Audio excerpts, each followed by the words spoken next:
Hello, everybody, and thank you for joining us for another edition of RSBandB Updates Supplemental. This week we are here with 101 Duck 1, a self-professed lore freak on RuneScape. Hello. Thank you for joining us. Thank you for having me. So, the Tower of Voice is the first Elven City design document. I understand that you want to give us a bit of a brief historical overview before we talk about the actual document itself. Yeah, if that's all right, I'll give you a little Please bit do. of a history on the elves. All right, from basically, so back in the First Age is where it all starts with the elves. They lived on an elven plane that we don't really know much about, except that it was wooded and a lot of forest like the elven lands are now on Gielinor.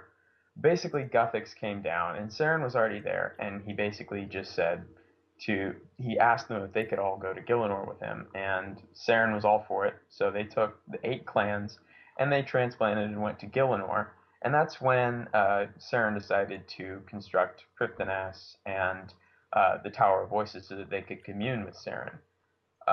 Later, in the Second Age, gods began to come into the world and they corrupted everything. And so Saren, trying to stay away and protect the elves, sort of adopted uh, a policy of isolationism and shut everybody out. And that's why Arendar Pass is there.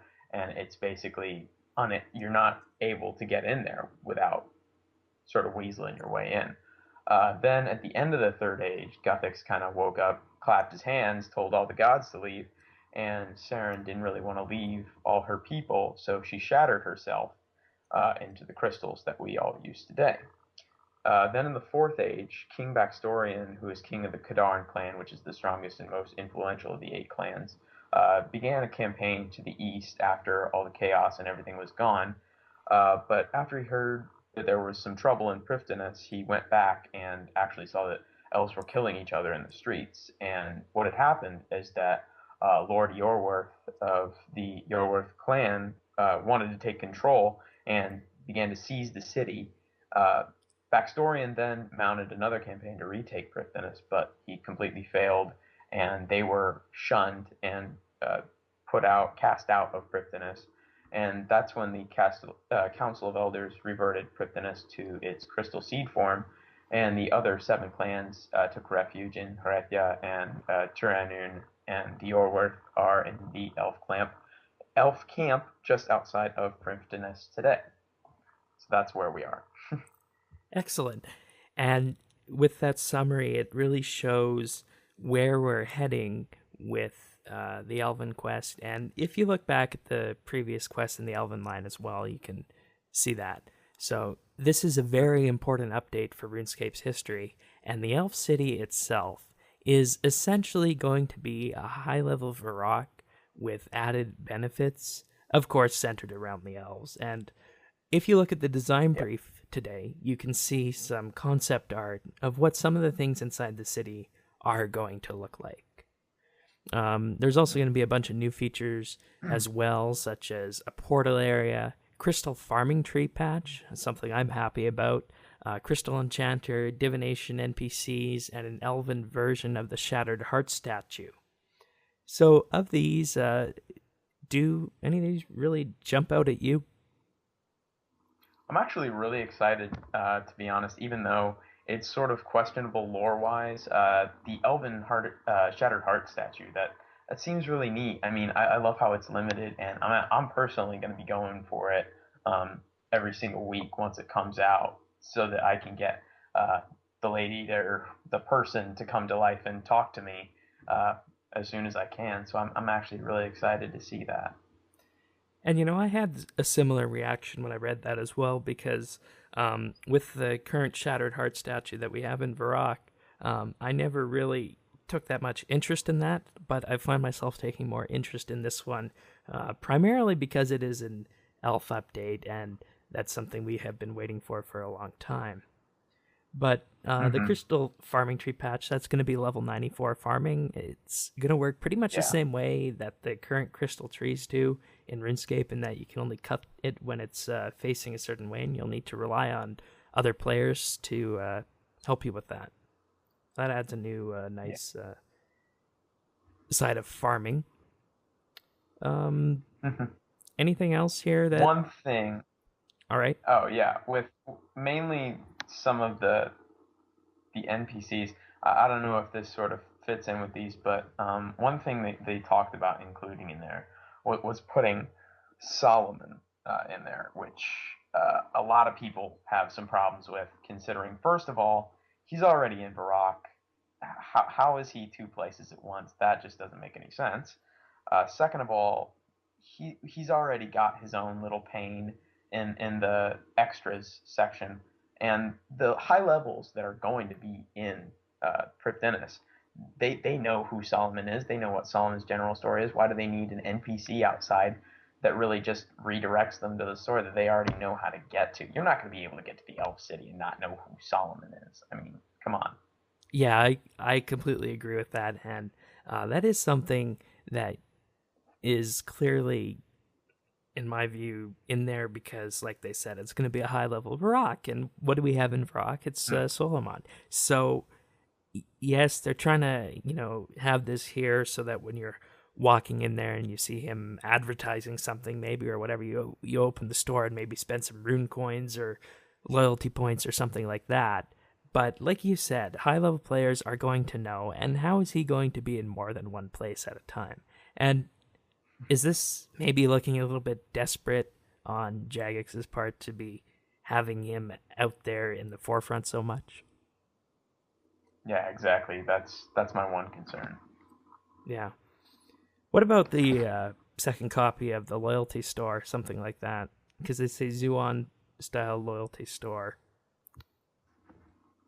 I'm not exactly sure how that would work. I mean, honestly, I wouldn't have too much of a only because Zuan is nice because I do the Jack of Trades every day, and just being able to be closer to the guy who I can just go and talk to him and get my reward from the Right. Jack of Trades every day.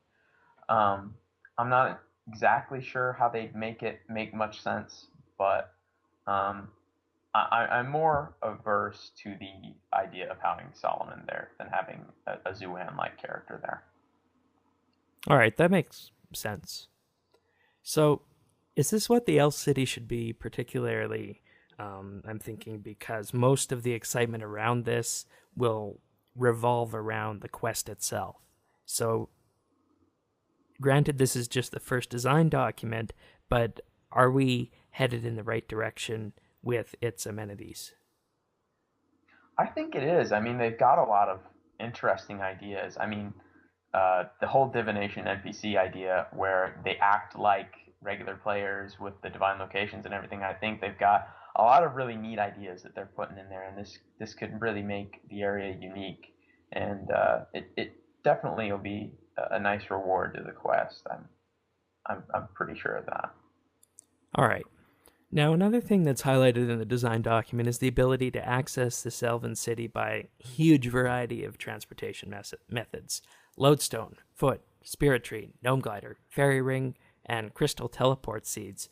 Almost every type of transportation is on there except, maybe the cart in the jungle or the mining cart. I don't know, but everything is on there. Is that too much? To me, the biggest thing is the lodestone. Now, spirit trees, gnomes, gnome gliders, fairy rings, those all sort of make sense, especially the spirit tree and gnome glider, because as we know, the elflands and the gnomes have pretty decent ties. But lodestones do not whatsoever, because lodestones were theoretically created by wizards from the second wizard's tower.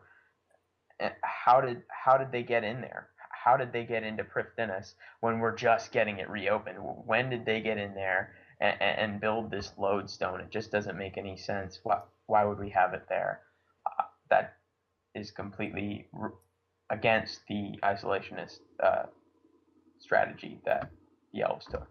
That's an interesting way of looking at it, and I'm actually going to have to agree looking back on it because it just makes sense in that way. And when you look at lodestones in general, they were put in place in areas in order to provide easier transportation for people. But it's like you said, it's as though they're not actually a part of the core lore of the game in that way. Exactly. And I guess that's just some of the issues that people have with them, and it's a side effect of the modern RuneScape era that we live in. I don't know. Hmm. Lodestones seem to be a topic that can go either way depending on who you're talking about, and I think that maybe at some point in the future, a lodestone rework might be uh, beneficial.